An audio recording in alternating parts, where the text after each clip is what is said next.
Hey, it's Coach Ashton here from Mississippi Public Broadcasting Online U.S. History from 1877 to present.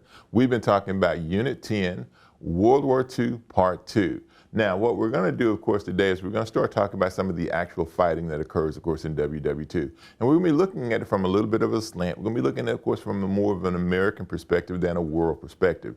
So basically what we're going to do, basically, is give you an idea in terms of how the United States of America fared in this war, what strategies were we the proponents of, and what role did we play, of course, in the Pacific theater, and then, of course, a little bit later in the European theater.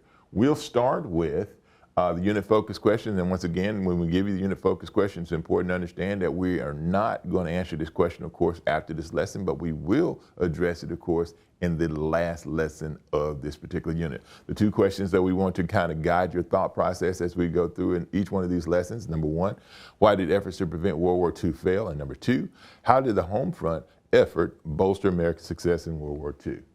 We're going to start with the vocabulary, and once again, as we always tell you, you should always take the vocabulary and define them yourself, and we'll try to address them, of course, as we come across them in the lesson. It is very important that you understand that these are, key terms that can help you with your understanding of the lesson, of course, that we're presenting to you.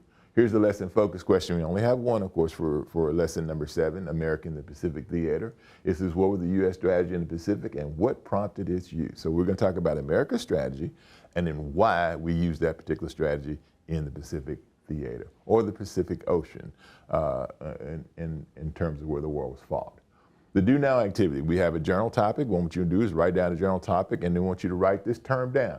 Have you heard of the term kamikaze, and if so, what does it mean? We're going to give you a few moments to contemplate that particular question and answer, and we'll come back in a few minutes, and we will look at that particular statement.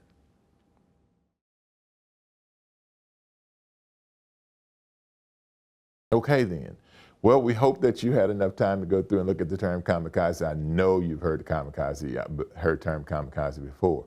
You may not know exactly, of course, in terms of where it originated, but you've probably heard the term. Kamikaze is somebody that does something without any regard for their own safety or well-being. And in the case of kamikazes in World War II, we're talking about Japanese soldiers who were as young as 16 years old, who would fly their planes in the side of American ships, as an act of desperation in World War II. They were given the nickname kamikaze, which means divine wind. So it was an honor for these Japanese soldiers, of course, that were doing this, of course, to serve their country in such a great way. The Pacific strategy. The whole lesson, of course, was focused around what was the America's Pacific strategy during World War II. The American strategy in the Pacific against Japan was to halt the Japanese advance. Britain and the United States agreed, even before the United States of America got involved in the war, that a defensive action in the Pacific would bolster an offensive effort in Europe. In other words, Churchill and FDR saw the Germans as a bigger threat than the Japanese. Now, if you're Churchill, you understand why it's a bigger threat, because the Germans, of course, are right there on your doorstep. So, and then the United States of America is we're a little bit buffered from the Japanese in that we were attacked, of course, at Pearl Harbor, but the American mainland is still thousands of miles away from the Japanese. The resulting strategy caused the fall of the Philippines after the Battle of Corregidor. The retreat of General Douglas MacArthur from the Philippines when he made the famous "I shall return" speech. And he does return, and when he does return, it's going to find that it's going to change things, of course, in the favor of the Allies in the United States. The other thing, the Bataan Death March happens, in which over 10,000 American troops die or are executed on a march to a prison or a POW camp by the Japanese. And then the Battle of Coral Sea, which caused heavy American losses but kept American supply lines open to Australia. And as you can see in the early days of this particular war, using the strategy, of course, of a defensive action in the Pacific, the United States of America and the Allies are not gaining a lot of ground, but they're not losing a lot of ground. What they're trying to do, of course, is fight a defensive action to make sure that the Japanese are contained so that when the Germans are under control, we can put all our resources forward to defeat the Japanese. The Doolittle raids did open Tokyo to American bombing with long-range bombers like the B-25. So one of the things that we are going to do is we are going to see that the use of airplanes and bombings are going to be instrumental, of course, to the Allied cause in the Pacific. Here's a picture of Admiral Chester Nimitz. He was a strategist whose actions at the Battle of Coral Sea halted the Japanese attack on Australia. He is the man in the Pacific, and he will be responsible for some great battles throughout the region that will allow the United States of America, of course, to eventually defeat the Japanese. Here's a map of the Bataan Death March. 78,000 American troops were captured, 10,000 died or executed by the Japanese on a 63-day march to a prison camp in prison camp. And what we're going to look at is that, Americans are going to see some of the carnage, of course, that happens with this era, and we're going to vilify the Japanese. And it's not going to be hard for people to get behind the idea of punishing the Japanese, of course, at the end of the war, because they look at some of the carnage that happens, of course, with the Bataan Death March and what many perceive as war atrocities committed against American and Allied troops. Turning the tide in the Pacific, the contributions of the Navajo code talkers concealed American communication from the Japanese and allowed America to turn the tide of battle in the Pacific. When we're talking about those code talkers, I think we only had 3 code talkers that were still alive up until 2 weeks ago. We had one of the last code talkers died at 107 years old. His name escapes me right now, but we now currently only have 2 Navajo code talkers that are still alive. And they served a great role during World War II from the standpoint that what they were able to do is use their language, which was an unwritten language, to communicate Japanese movements and then American strategies, during the fight in the Pacific. The Battle of Midway in June 1942 was a turning point of the war in the Pacific. American victories there set the stage for island hopping strategy, which allowed the American Navy to liberate islands on the way to invade Japan. So first, we were engaged in more of a defensive action, trying to limit the amount of control of places that the Japanese were, gaining access to. And now, after Midway, we're going to find that the United States of America and the Allies are going to turn to more of a island hopping strategy where we're going to leap like a frog in a pond from lily pads from one island to the next island, liberate those islands, and cut off Japanese supplies. Here's the Amtrak. This is a picture of one of the vehicles that saved the war in the Pacific. The Amtrak was an amphibious vehicle that was created in Florida.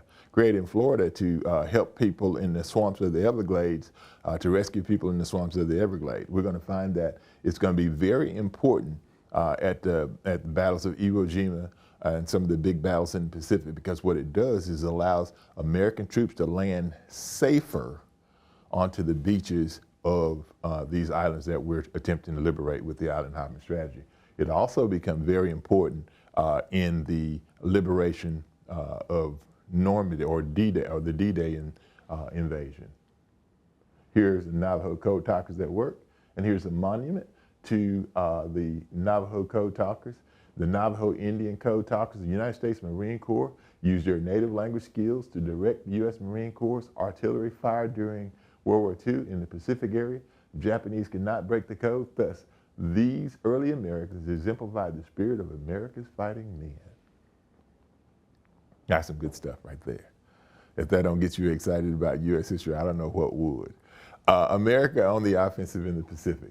Success of island hopping allowed American victories at Iwo Jima, Guadalcanal, Leyte Gulf in the Philippines, and MacArthur's return to the Philippines was triumphant, and the subsequent defeat of the Japanese in the Philippines meant all that remained was the invasion of Japan by the U.S. and the Allied troops. Leyte Gulf revealed the desperation, of course, of the Japanese with the start of the kamikaze flights.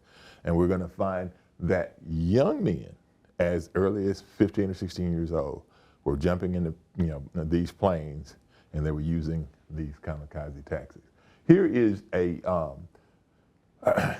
a brief video on the kamikaze attacks in the Pacific. And once again, what you can do, of course, is navigate to the end in the reference section, of course, of this particular unit, and you can see this actual footage of what happens, of course, with these Japanese kamikaze attacks, I think, at Leyte Gulf.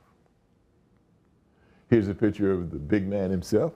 Douglas MacArthur in the middle here, he's triumphantly returning to the Philippines after vowing that he would return to the Philippines after he was defeated by the Japanese and run out of the Philippines by the Japanese, of course, early on in the war.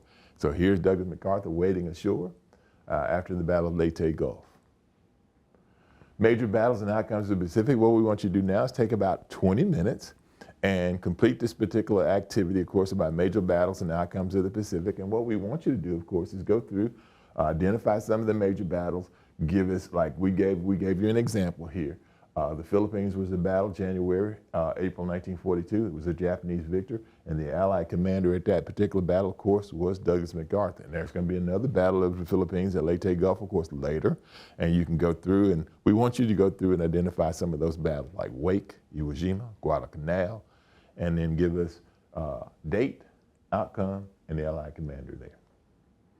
Lesson focus question. We have one lesson focus question, of course, that deals with Unit 10, lesson number 7. It says, what was the U.S. strategy in the Pacific and what prompted its use? I think we did a pretty good job kind of giving you some ideas about that. It was 2 basic strategies. Number 1, of course, was a defensive action that that would allow us to concentrate more, of course, in Germany and keep the Japanese from taking over everything, and kind of and then, of course, the big part was island hopping, which we were using, of course, to go from island to island, liberate them from Japanese control, so that we can establish a base of operations that we can invade Japan when the time, of course, is right. Once again, this is Coach Anderson from U.S. History Online, from Mississippi Public Broadcasting, U.S. History Online from 1877 to present. And once again, as we always tell you, this is America's history, which means it's your history, so do your own research, draw your own conclusions, and we'll see you next time.